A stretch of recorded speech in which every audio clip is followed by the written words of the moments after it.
Good evening, everybody. This is Betsy Wurzel, host of Chatting with Betsy and Passion World Talk Radio. Jeanne White is a producer. It is April 9th, Thursday, and I have a special guest with me. You better get yourself a paper and a pen. I'm not kidding. I'm serious. Sue Fernandez is the guest. You know, I say when Sue Fernandez talks, you need to listen and write down this information. You can get it again when you hear this show, when it's posted, but and you can listen to it again and again. But get your paper and pen ready.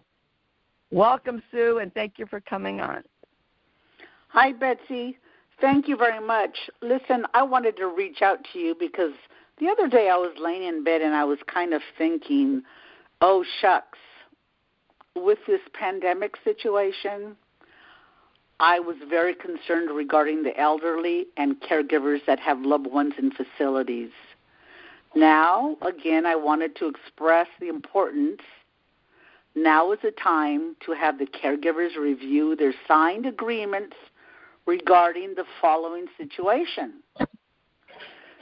As most people know, there are limited numbers of facilities that have open beds.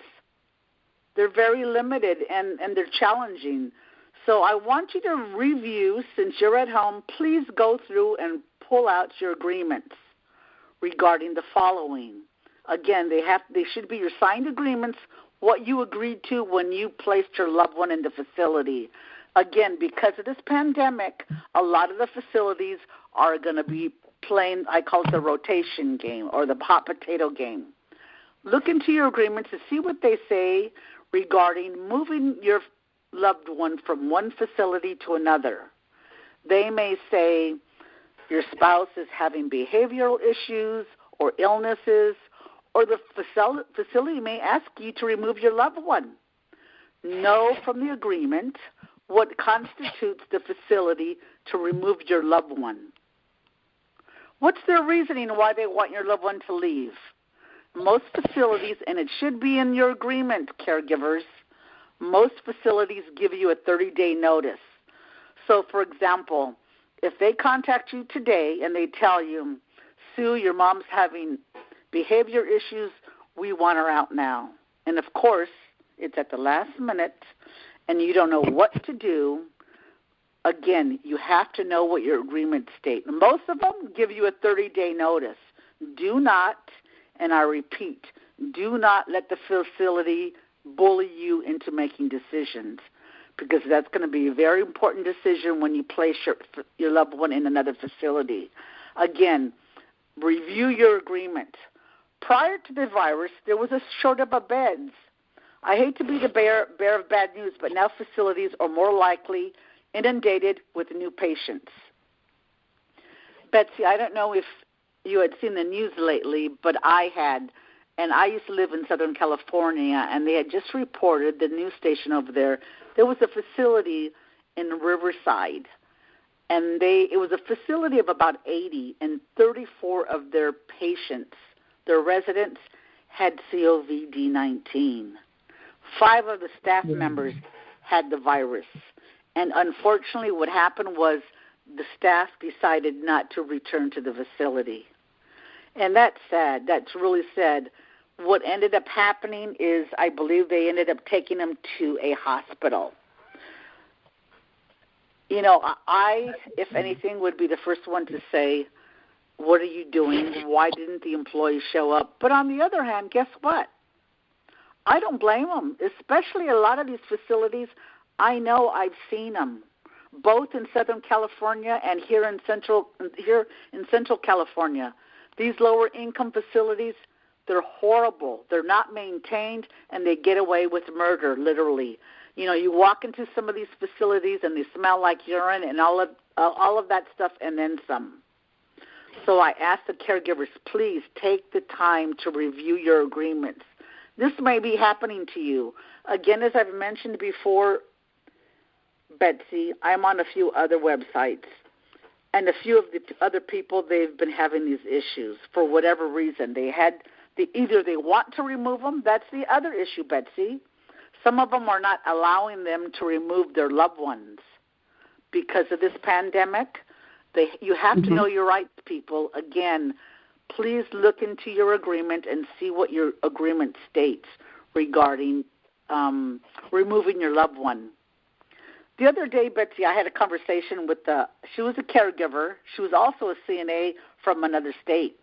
And she informs me that the facility, which was a larger one, is intentionally moving some of their residents to a higher level of care. Why? To make room for more incoming patients. Beware. You have to advocate for your loved one and communicate with the facility and their staff. Again, this is all part of the game. I've seen it and I heard it, and it's not a nice picture. Aside from that conversation, Betsy, I wanted to educate and share with you the varying types of facilities that are out there. There are about 6 different types. First one I wanted to share was they're called Continuum of Care. Those facilities, Betsy, are 3-tier facilities. They include independent, and once you go in as an independent individual, and let's just say you get a little memory issues, then they'll move you into another part of the same facility into assisted living. And there they'll give you some minor assistance. After the assisted living then they'll move you on up for more assistance, which is the skilled nursing facility.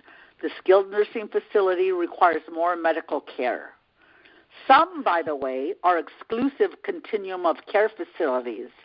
They ask as much as $100,000 for a down payment. These facilities are more for independent individuals and people of wealth. These ones, though, Betsy, to be honest with you, that they ask for that $100,000 down payment, you're there for the rest of your life. And again, it's for mostly people of wealth. The second definition was assisted living. Again, this is education for all you new caregivers, because I know when it's time to place your loved one, it's an emergency, and you're not going to know day from night regarding the terminology, the illnesses, and things of that sort. That's why I wanted to share with you the definitions. As I mentioned, the first one was called continuum of care. The second one is assisted living. That's a facility, and it's an open-door facility. They give you a little nudge. For example, you may have some issues, not too bad, but they may encourage you to go to your room and say, hey, Betsy, it's time to take your pills at 2 o'clock. Don't forget to take them, things of that sort. Then there's a skilled nursing facility. That's number 3. Residents have a higher need regarding medical issues, okay? Then you have the fourth one, which is a residential care facility. That one is a home. It's basically a house that's been converted into a home, and in my opinion, they provide better overall care. The administrator, most of them, like our good friend Maria at JK House of Grace, are outstanding. They have much compassion for their homes. Again, they're homes that are converted into houses, and they care for anywhere between 4 and 8 patients in their homes. The last one I wanted to share was memory care. That obviously is for people with Alzheimer's, and most of them, not all of them, are locked facilities. So again, please, if you're a new caregiver and considering placing your loved one into a facility, please understand these definitions because there's a lot to understand. The Alzheimer's Association, FYI, they have lists and resources for the caregiver. Their number is 1-800-272-3900. They're open 24 hours a day, 7 days a week, and they have qualified specialists to help you with regards to your resources.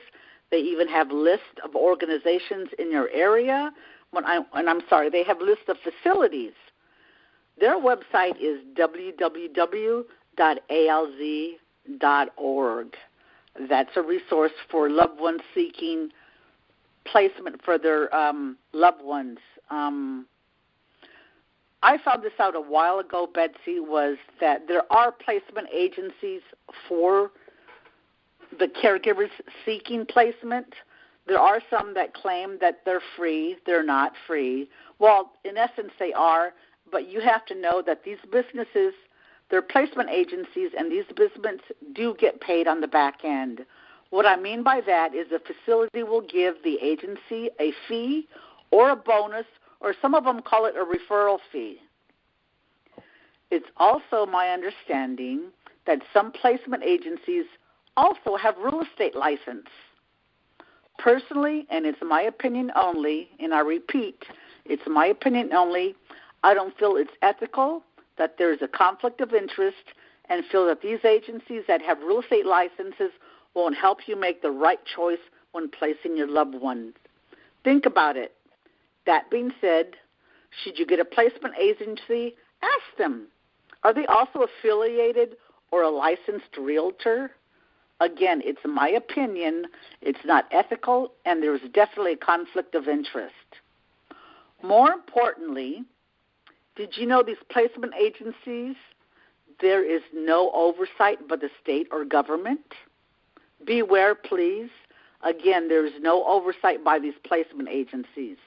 Buyer beware and do your homework. On a previous discussion that I had with Jeanne, I mentioned CANHR, CANHR, California Advocates for Nursing Home Reform. Their website is www.canhr.org. Again, this is a nonprofit organization based in Northern California. However, it will not hurt you to check out their website. They have several of these cheat sheets so that when you're ready to place your loved one, what to ask the organization. They're an outstanding organization as well as the Alzheimer's Association. Now, when it's time for you to place your loved one in a facility, please, I ask that you please take home the paperwork. Don't sign everything. Make sure you understand what they're stating. And the reason being is because a lot of these contracts, they have arbitration agreements, okay? And what they state is that in lieu of suing the facility, you agree to have your disagreement arbitrated through an arbitration organization. Just so you know, you do not have to sign that portion of the agreement. My advice is if there's an arbitration agreement in there, cross it out, initial it, date it, and just state on there, I do not agree. Now, again, that may not help you when you're placing your loved one, but what that does is that totally states in that arbitration agreement that you agree not to sue them, but to go through an arbitration organization. If you stop and think about it, Google arbitration. Please, it's not to our benefit. Arbitration agreement explanation is also on that organization, CANHR, California Nursing Home Reform.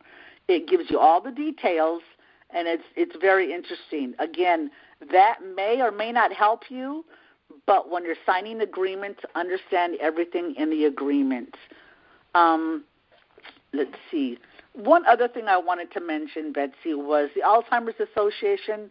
They, too, as mentioned earlier, have resources and referrals, but they also offer emotional support for caregivers, especially during this dire need for everything. And lastly, regarding placement, I know here in Fresno there is I think it's through the city or the county, there are grants available through Everyone's City. As a last resort, you can contact your local geriatric care manager to help you place your loved one. Again, they're expensive, but they're worth their weight in gold and knowledge. Again, like I said, there are several grants, and you know how the government is offering this CARE Act to everyone. I'm hoping and praying that they will open their eyes and offer more grants for senior citizens to be able to help with the financing of placement. Again, you have to contact your city or the county, or as I mentioned, you can ask a placement care manager. Call up a geriatric care manager and just ask them, listen, are you familiar of any funds available through the county that would help with placement of my loved ones? They'll know. And a lot of times, to be honest with you, Betsy, don't get intimidated when you call the geriatric care manager. A lot of them are very genuine people. They really are, and they wouldn't mind answering a few questions for you. They're aware of the situation because it's just so it's such an emergency as usual when you're placing a loved one. Last thing I wanted to talk to you, and I found this out a couple of weeks ago, Betsy, was a resource. And I had been in communication with the Habitat for Humanity a couple of years ago, and at that time, they only had grant money for painting the senior citizens' homes. Well, coincidentally, a girlfriend of mine who was a bit older, she was talking to me about needing some assistance with regards to painting her house and things of that sort. The only difference was, Betsy, she was doing it for beautification. But in the meantime, I called our local Habitat for Humanity, and coincidentally, they do have funds for various types of upgrades for your home. And again, it's free. They have a couple of requirements, and I want to share with you what I found out. Habitat for Humanity, it's also called this Community Development Block Program, and they offer annual grants for every city. I did a little bit more research, and coincidentally, here in Fresno, they were awarded over $6 million in money. And what it's for medium to low income families. And if there's one person, you have to be making no more than $49,000 a year.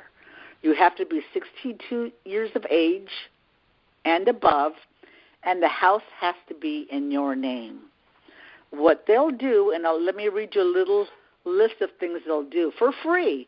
Again, you have to follow their criteria for the one person of $49,000 or less, and it's for medium to low income families, and the age is 62 plus, and again, the home must be in their name. So let me share with you some of the services they offer, and they're for free. They have roof repair or replacement, HVAC repairs or replacement, water heater repairs or replacement, plumbing and electrical. All of these grants are free in your city. I did go deeper into, as I mentioned, the website, and it's through HUD, and there's just about every city in there that offers these annual grants. And that's about it for right now, Betsy.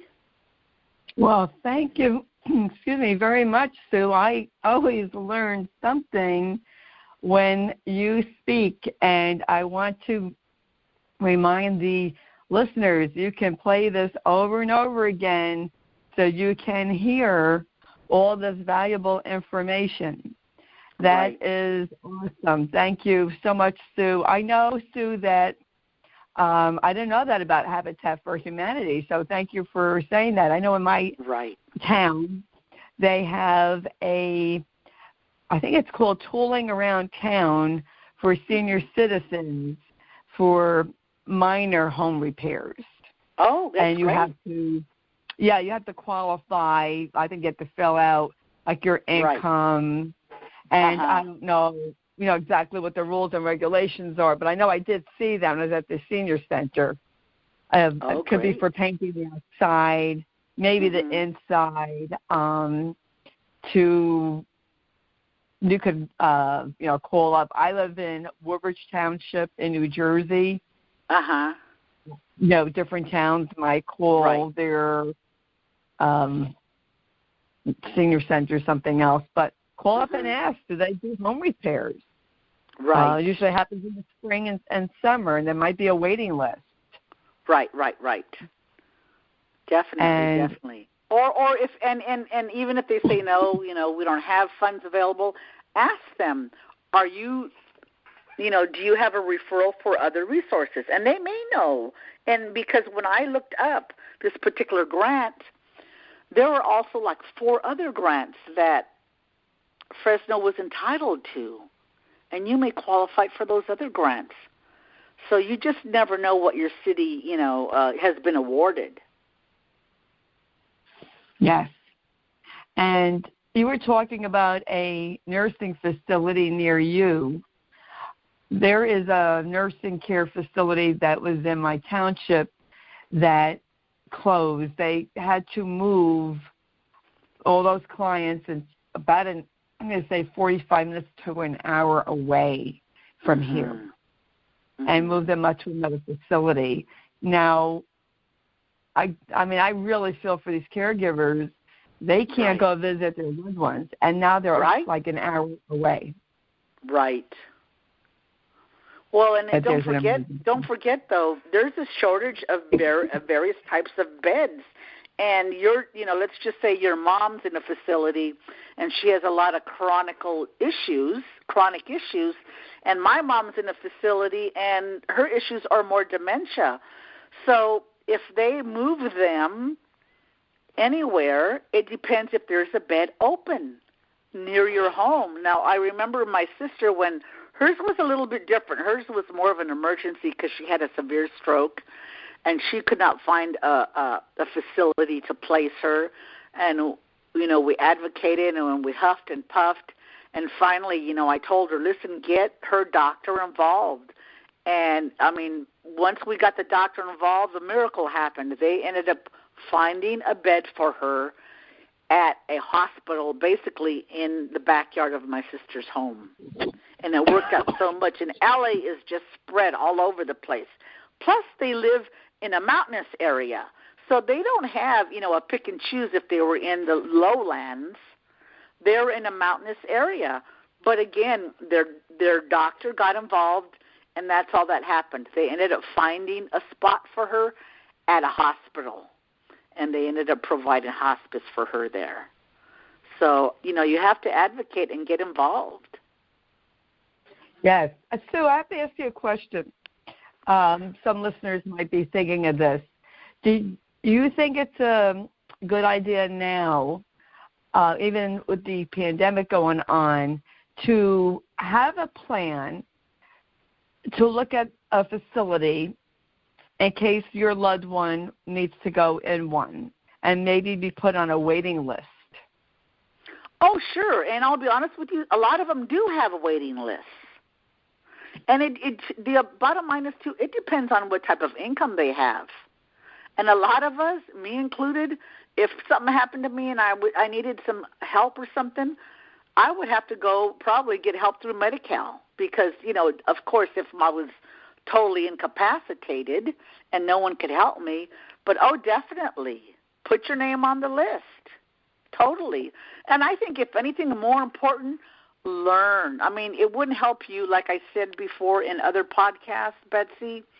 Get a file folder, and if you see something from a facility that they're, marketing their facility, put it in there and learn what they're about. When my dad passed away, at that time my mom was pretty competent and she could live by herself. And coincidentally, there was a facility that they built by my sister's home in Southern California. And we hadn't even thought of placing her anywhere, period, because she had her home and things of that sort. But Alice had mentioned, she says, look, Sue, there's a real nice facility walking distance from my home. She says, well, maybe we could place Mom there. And I says, oh, that's an idea. And sure enough, I think it was like a month or two later, they finally built it, and I went over there. And that was a facility for people that had memory issues. So you don't know. It may say ABC facility for seniors, but guess what? That facility was for people with Alzheimer's. It wasn't an independent facility. So that's why it's very important for the caregivers to understand the different types of facilities that are out there for their loved ones. Understand their terminology. Again, bring the agreement home. Give it a day to go through it with your loved ones in reference to arbitration what constitutes them removing your loved one from the facility, how much time do you have? In addition, I would even take it a step further because I'm talking about California. You're living in New Jersey. Your states may not be the same as my state in California. So really, it would behoove the caregiver to go back and check those out, highlight things, and understand it.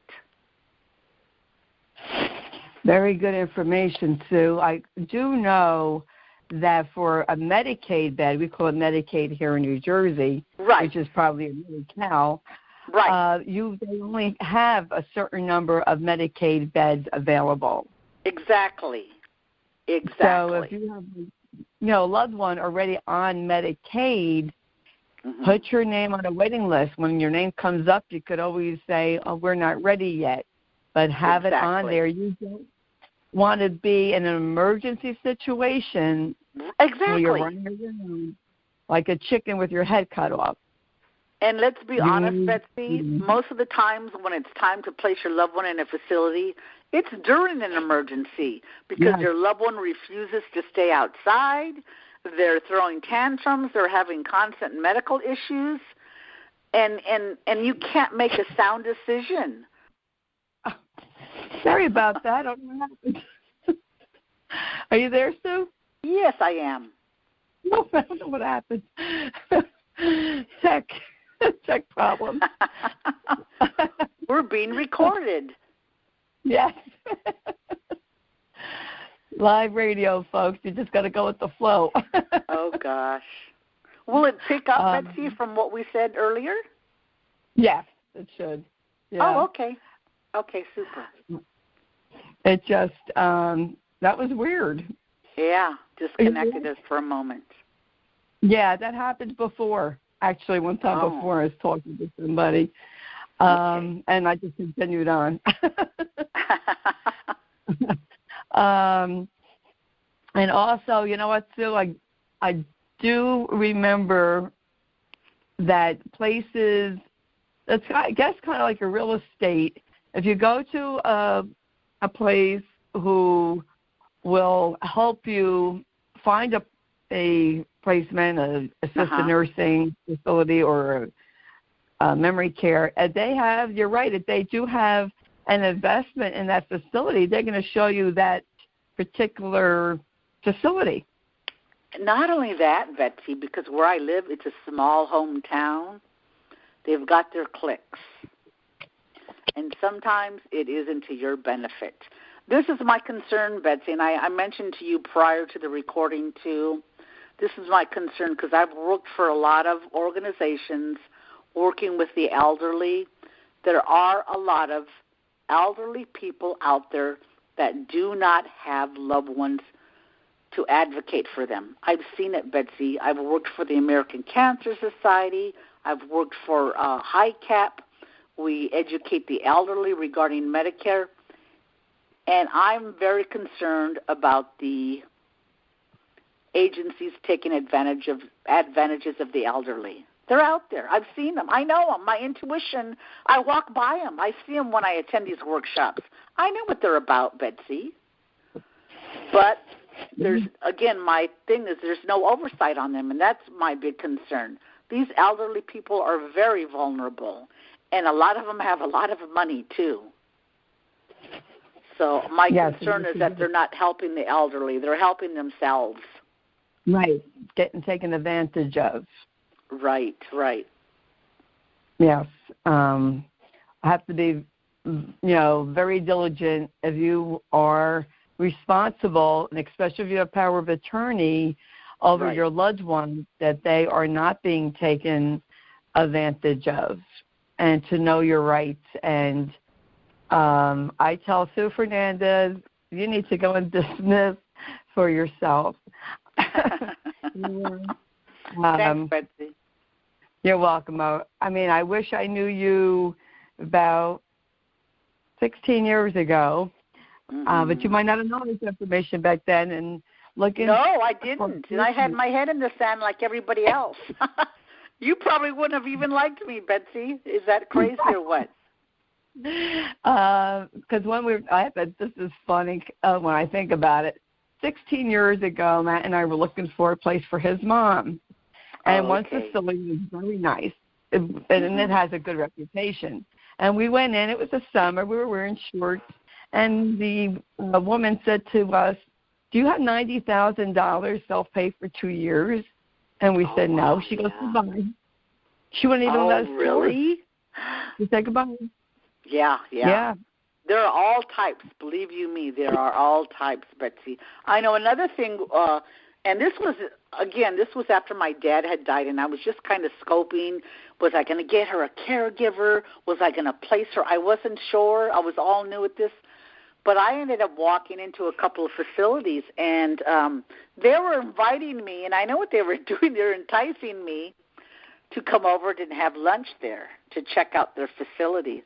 I didn't have lunch with them. I did check out their facility. Well, there's all kinds of marketing things out there. And there are people that can't afford that. Don't misunderstand me, but a majority of us can't. I go into a lot of these facilities have senior workshops and things of that sort. I know who's out there, who isn't out there, who's in cahoots with who isn't. I see it. They don't have to tell me. I've been out there in public for a long time, and that's okay. But again, there's a lot of vulnerable elderly people out there, and that's my big concern. Yes, and I want to thank you, Sue, for coming on and sharing your valuable information. How do people get in touch with you, Sue? They can get in touch with me on my Facebook page. That's fine. Or they can go on to Kick Alzheimer's Ass Movement, and Betsy knows how to get a hold of me. Huh, Betsy? Yeah, that's right. That's right. Sue's such a big contributor to my group and other groups, and I just love Sue. Any last words of wisdom, Sue? You know what? There are, Betsy. Lastly, please, people, hit your reset button. Everyone. The pandemic is a historical event. The last time the United States went through something like this was in 1918 with the Spanish flu. That being said, be patient. Everything is not nor will not be organized for some time now. Everyone has to hire new people for services, etc. Case in point, in the United States, recently there were over 17 million who applied for unemployment. Do you really expect to have this process done in a day or even in a week? Again, be patient and hit your reset button. Betsy, I want to thank you, Jeanne White, and Lillian Caldwell of Passionate World Talk Radio for this opportunity. Thank you, Betsy, and I look forward to talking to you again. God bless and take care.